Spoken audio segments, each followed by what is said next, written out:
Hey folks, back at the kitchen table. Just a little video here. Just put this Warmoth guitar together, another one. And a couple videos back I did the gold flake Strat with the active humbuckers in it.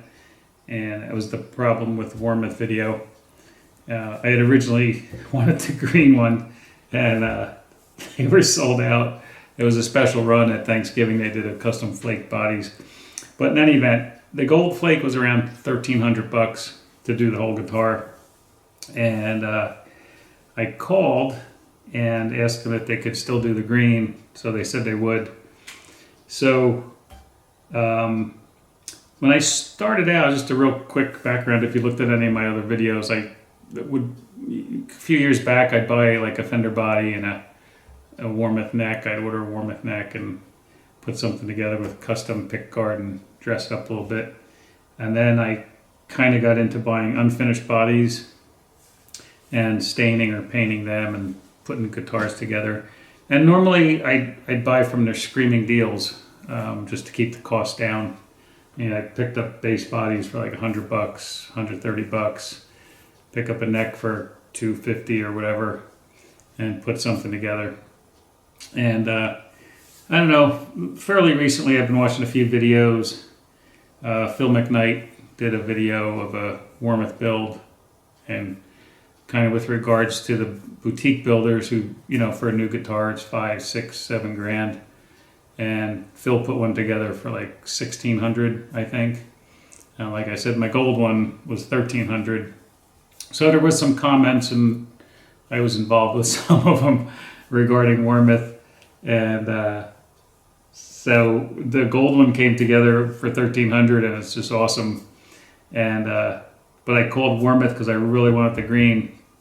So they said they would do the green. So I figured, I'm going to order everything custom to what I wanted at that point in time.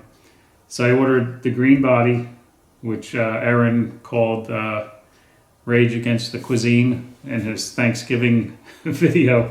I'll leave a link to it below. Rage Against the Cuisine.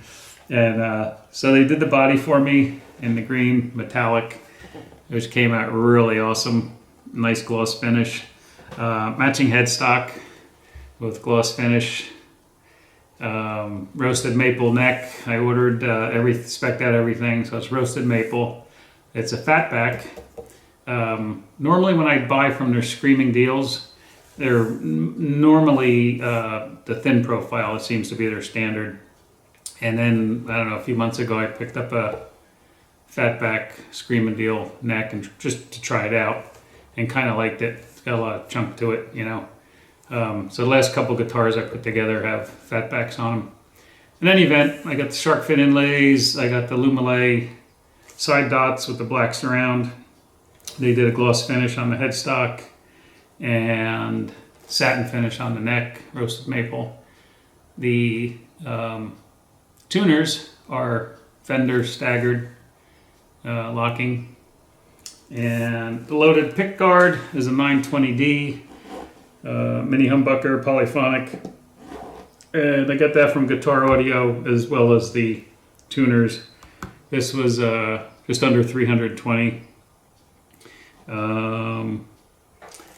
The neck plate is from Philadelphia Luthier Tools on eBay. I don't think they have them on their regular website. That was like $20. I actually took that off another guitar that I had put together.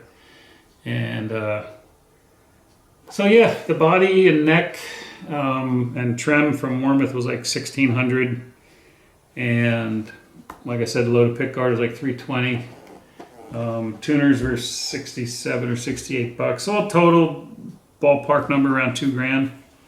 And some of the discussion revolved around Warmoth versus boutique, $5,000-$6,000 boutique guitars. So for roughly a third of the price, if you know what you want as far as neck profiles and width and radius and everything, Warmoth, all the ones I put together, even me finishing the bodies, I hosed up one body painting it, but other than that, things have turned out pretty good. The one thing I did learn after a couple of finished bodies that I got from Warmoth was to tape everything before drilling. So I taped, like religiously taped all these spots where I was drilling little holes for the pick guard. And then a couple of the guitars I put together with the pre-wired pick guards, loaded pick guards. Some of them come with the jack, output jack already wired. So the hole going through the body is usually about 1/4 of an inch, if that, to run a wire through. And normally you'd buy an output jack separately if you're putting it together yourself, and then solder it, once you get the wires through.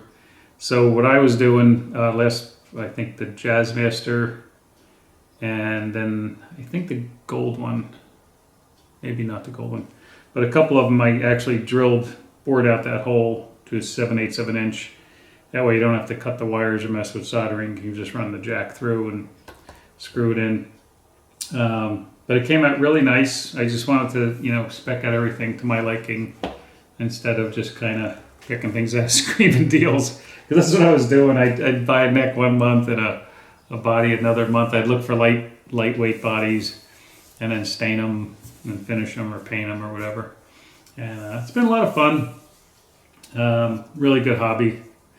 And, if my nieces and nephews or anybody in my family start playing guitar, a couple of them have already, and I shipped them guitars. But yeah, good stuff. And I'll plug this in if anybody's interested in a 920D mini humbuckers. I'll plug it in and run through the switch a little bit and just a couple of notes here and there and see if you're interested. And yeah, really happy with this one. Got the Warhead headstock on it, and Warmoth did an awesome job as always. Really came out nice, and I didn't chip it or nick it or anything. Put it together. So that's it in a nutshell, everybody. Appreciate you stopping in. If you have any questions or comments, feel free to drop them down below, and we'll see you on the flip side. Take care, everybody. Bye-bye.